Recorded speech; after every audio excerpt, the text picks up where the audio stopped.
રાજ્યના અંદાજિત 23 લાખ બાળકોનું રસીકરણ હાથ ધરાશે। આરોગ્ય મંત્રી ઋષિકેશ પટેલે આજે ગાંધીનગર ખાતેથી ટીડી અને ડીપીટી રસીકરણ અભિયાનનો રાજ્યવ્યાપી પ્રારંભ કરાવ્યો હતો। રસીકરણનો પ્રારંભ કરાવતા તેમણે ધનુર અને ડિપ્થેરિયા ઉપરાંત ઝેરી કમળો, બાળ, ટીબી, પોલિયો, ઓરી, રૂબેલા, ન્યુમોનિયા અને મગજના તાવ જેવા ઘાતક રોગો સામે પ્રતિરોધક આ રસીનો રાજ્યના મહત્તમ બાળકોને લાભ લેવા અનુરોધ કર્યો હતો। વધુ વિગતો આપતા તેમણે જણાવ્યું કે આ વર્ષે જૂન, જુલાઈ અને ઓગસ્ટ મહિના દરમિયાન રાજ્યના અંદાજિત 23 લાખ બાળકોને ઉક્ત રસીકરણ અભિયાન અંતર્ગત રોગ પ્રતિરોધક રસી આપવામાં આવશે।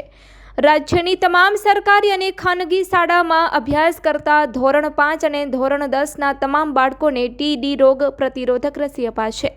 બાળવાટિકાઓમાં 5 વર્ષ પૂર્ણ થયેલ તમામ બાળકોનો ડીપીટી બુસ્ટરના બીજા ડોઝથી રસીકરણ કરીને 3 રોગો સામે રક્ષણ પૂરું પાડવામાં આવશે।